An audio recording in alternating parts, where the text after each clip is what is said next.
Right now, as you watch this, 4 million tons of the sun are vanishing. Not burning, not melting, vanishing, converted into pure energy every single second.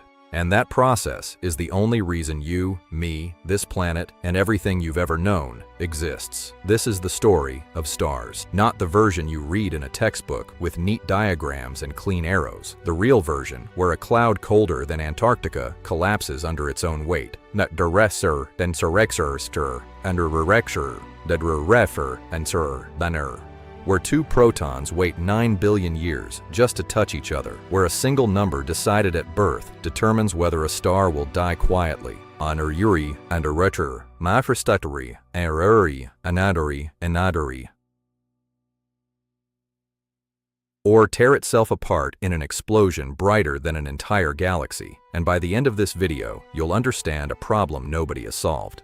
The sun is slowly, invisibly getting brighter, and that's a problem nobody has solved. Let's start with the simplest question in astronomy. What is a star? Strip away the poetry, and a star is this: a giant ball of plasma so massive that it crushes atoms together in its core. That crushing, that fusion, releases enough energy to push back against its own gravity. Gravity pulling in, fusion pushing out. As long as those two forces stay balanced, the star lives. A planet can't do this. Earth is warm, sure, but that warmth comes from leftover formation heat. Earth will never generate its own light. It doesn't have the mass, it doesn't have the pressure, and that pressure is the key to everything. There's actually a precise dividing line. If an object has less than about 0.08 times the mass of our sun, roughly 80 times the mass of Jupiter, its core never gets hot enough. It never reaches the magic temperature of 10 million Kelvin. These failed stars, these almost stars, are called brown dwarfs. They glow faintly for a while, then fade.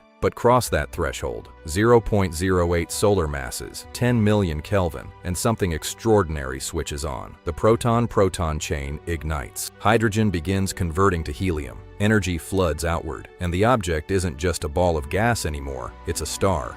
To understand any star, you need a reference point, and our reference point is the one star we know better than any other, the sun. The sun's mass is 1.989 times 10 to the power of 30 kilograms. Let that number wash over you because it's meaningless in everyday terms. The sun contains 99.86% of all the mass in the solar system. Everything else, planets, moons, comets, is a rounding error compared to the sun. Its core temperature is 15.7 million Kelvin. Its surface is 5,778 Kelvin. It's 4.6 billion years old. Astronomers classify it as a G2V yellow dwarf. But here's the single most important idea. Everything about a star, how long it lives, how it dies, is determined by one number, its mass at birth. Birth mass is destiny. A star with 25 times the sun's mass will live fast and die in a catastrophic explosion in just 5 million years. A star born with half the sun's mass will barely sip its fuel, glow dimly, and outlive the current age of the universe by a factor of 10. Same physics, wildly different lives. And that raises an obvious question. Where does that mass come from? How is a star actually born? Because stars are not born in fire. They're born in the coldest, darkest, emptiest places in the entire galaxy. The contradiction is one of the most dramatic stories in science. Scattered across the Milky Way are enormous structures called giant molecular clouds. A single cloud can contain enough gas to build 1 million stars.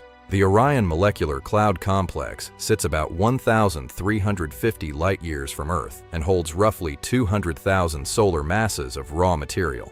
These clouds are unimaginably cold. 10 Kelvin, that's about minus 253 degrees Celsius, colder than the surface of Pluto, and they're empty. The densest parts contain maybe 1,000 molecules per cubic centimeter. A molecular cloud is a better vacuum than anything we've created in a lab. And yet, this frozen near-nothingness is where stars are born. How? Through the most patient force in the universe, gravity. In 1902, James Jeans worked out the mathematics. He showed that above a critical mass, the Jeans mass, gravity overwhelms internal pressure.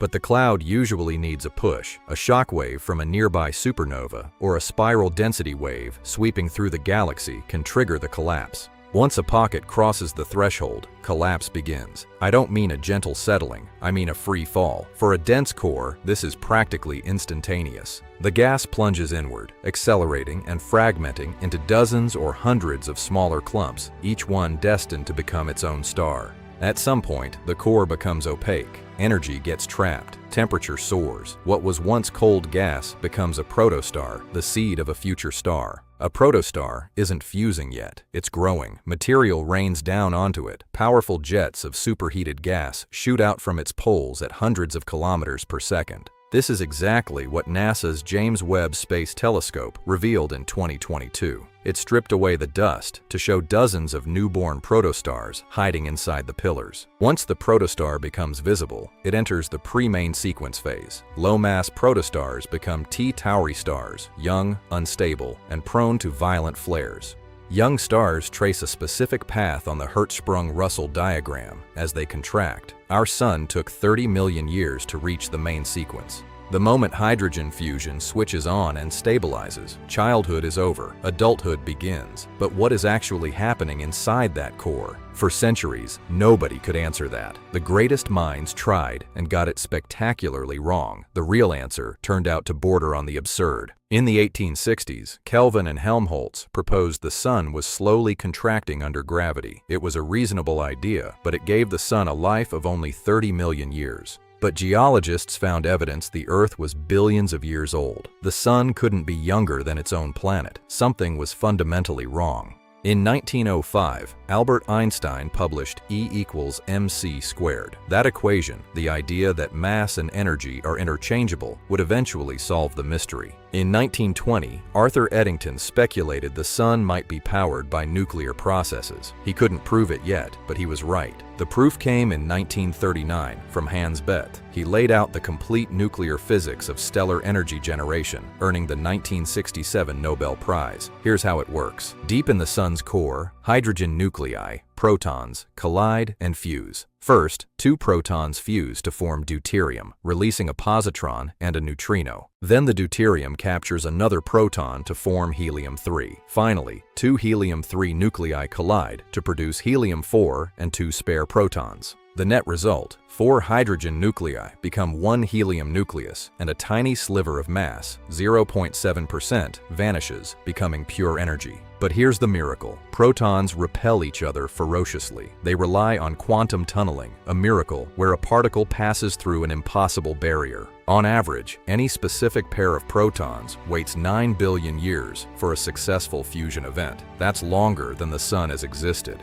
The Sun works because it has 10 to the 57th protons, all trying simultaneously. Sheer numbers compensate for near impossible odds.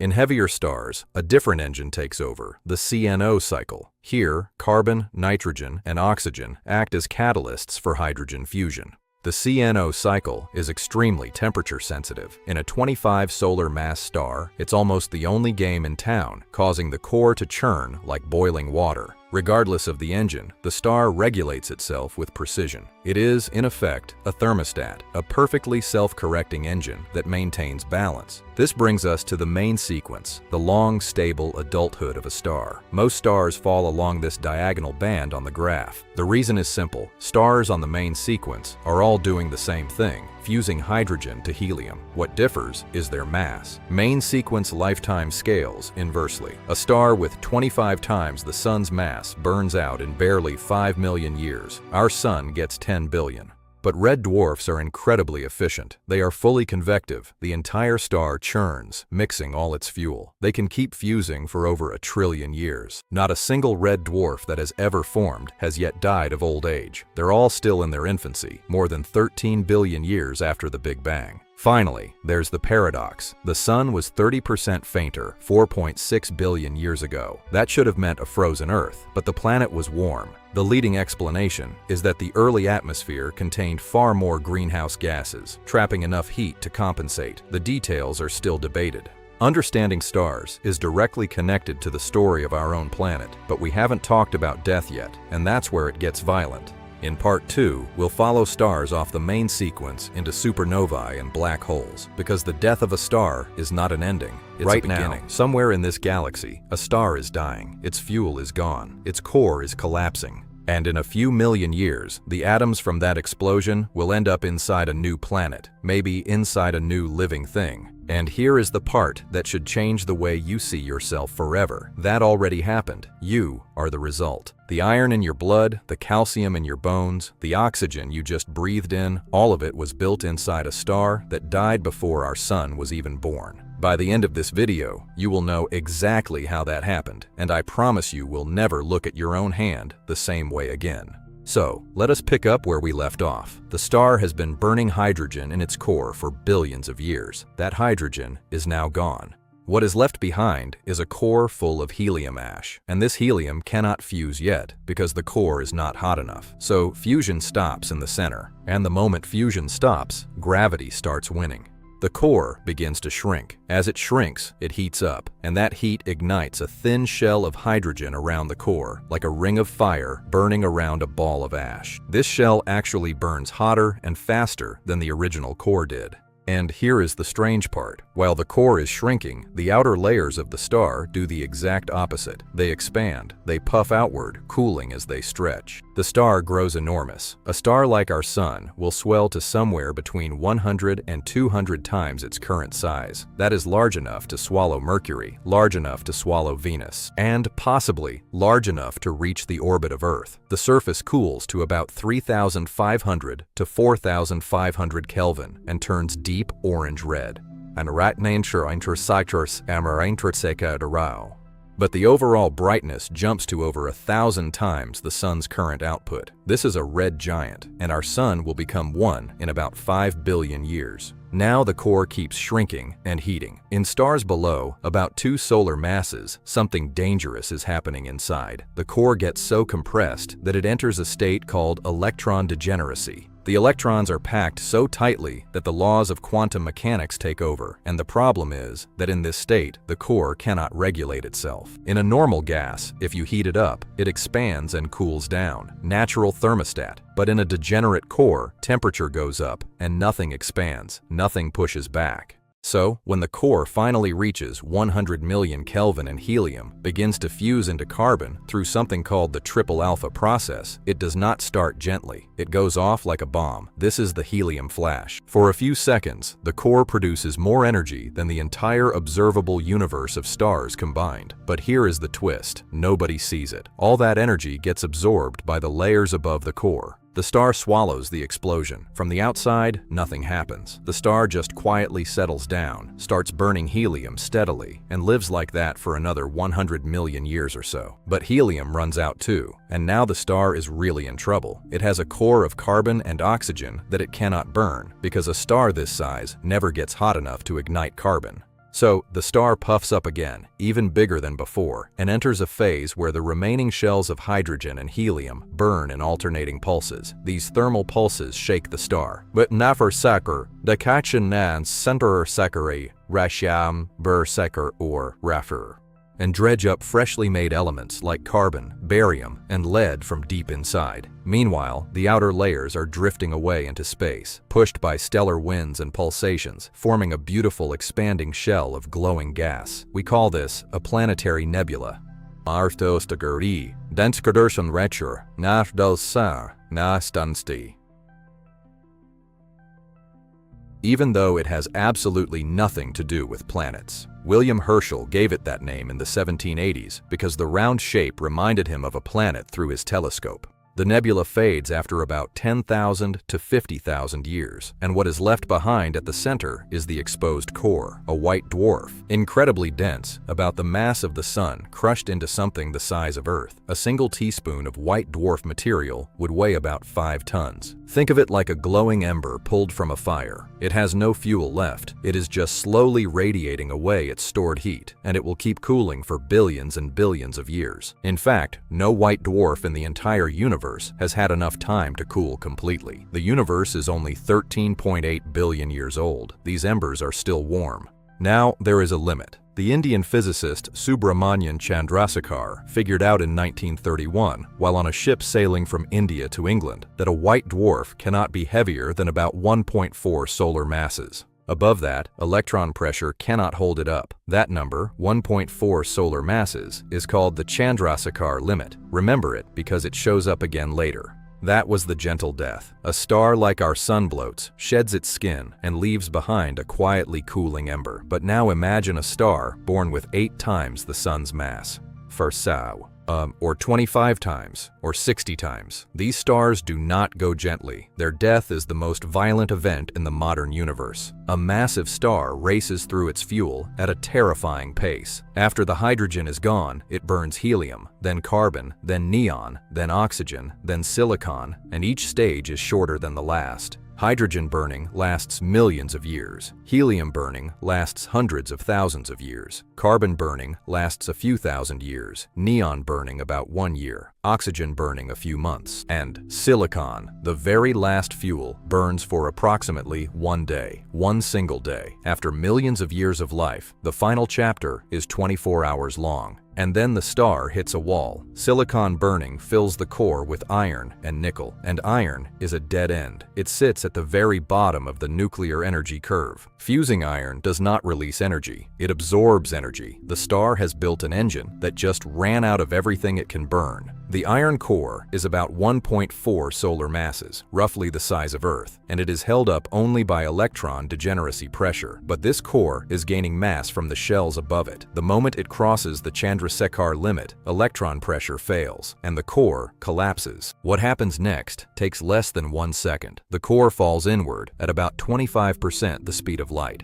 When the inner part reaches the density of an atomic nucleus, roughly 200 trillion grams per cubic centimeter, the strong nuclear force kicks in and the core bounces. A shock wave launches outward. At the same time, an unimaginable flood of neutrinos pours out of the core as protons and electrons are crushed together into neutrons. 99% of all the energy released in this event, roughly 3 times 10 to the 46 joules, is carried away by these neutrinos. Only 1% goes into the actual explosion. Only 1/100% becomes visible light. And yet, even that tiny fraction makes the supernova briefly outshine its entire galaxy. Let me say that again so it sinks in. The sun will radiate energy for 10 billion years. A supernova releases more energy than that in 10 seconds, and almost all of it is invisible. The proof came on February 23, 1987, when a star exploded in the Large Magellanic Cloud, 168,000 light-years away, hours before anyone saw the flash of light, burst on her inter.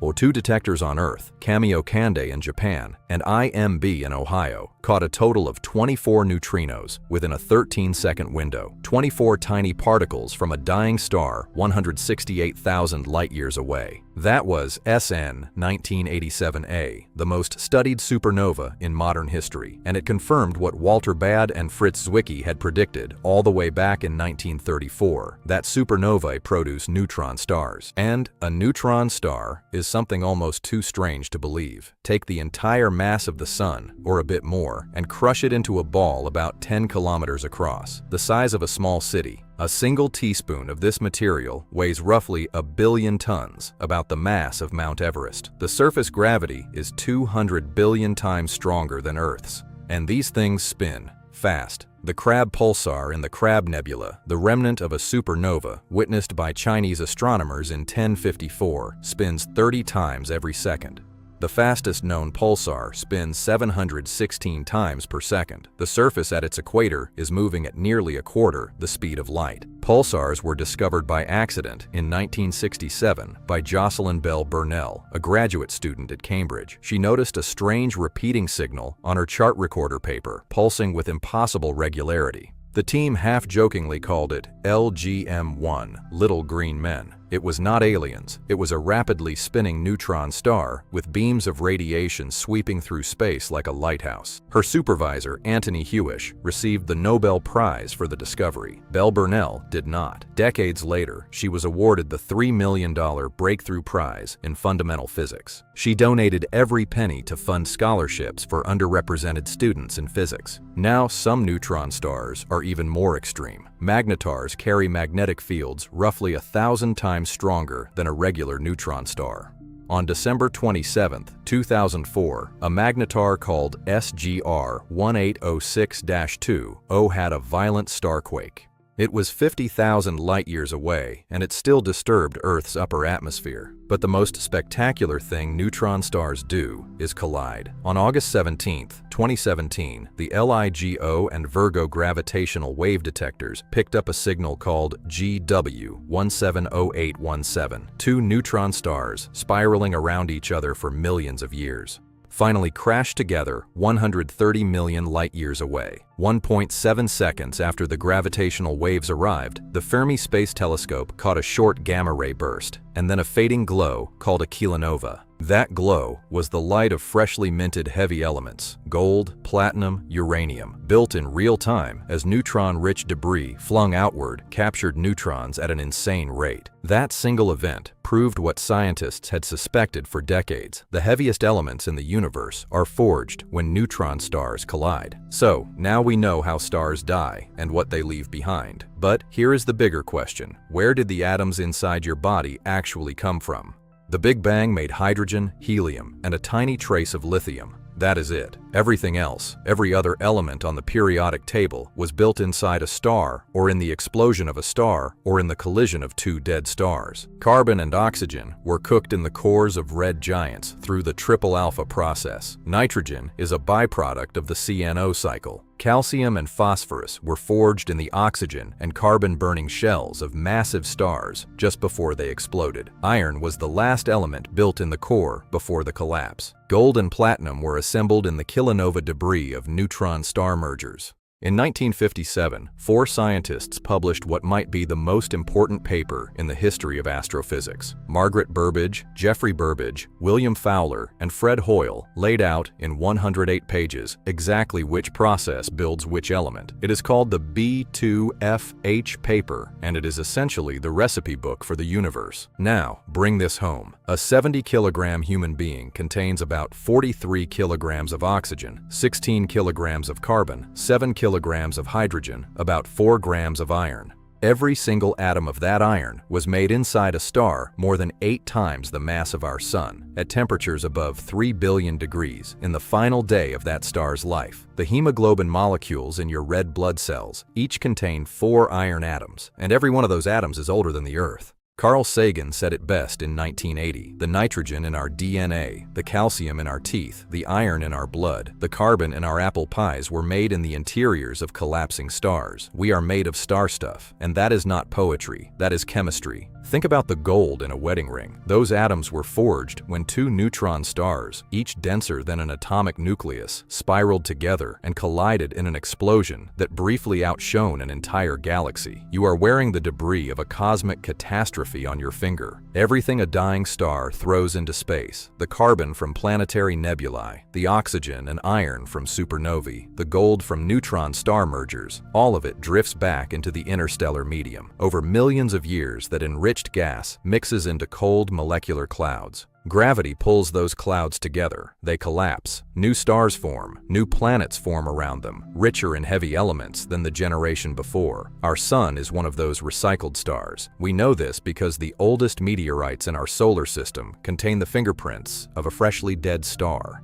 They carry traces of aluminum-26, a radioactive isotope with a half-life of only 717,000 years, and iron-60 with a half-life of 2.6 million years. The only way those isotopes could have been present when our solar system was forming is if a massive star exploded right next door, less than 1 million years before the sun was born. The shockwave from that explosion may have even been the push that triggered the collapse of our molecular cloud in the first place. The star that killed itself may have given birth to us. So, let me leave you with this. We started with cold gas floating in the dark. Gravity pulled it together. Fusion lit it up. For billions of years it burned steadily, turning hydrogen into helium, helium into carbon, carbon into oxygen, and beyond. When the fuel ran out, the star either drifted apart gently or tore itself to pieces in an explosion visible across the universe, and the atoms it scattered became the raw material for everything that came next. New stars, new planets, new oceans, new life.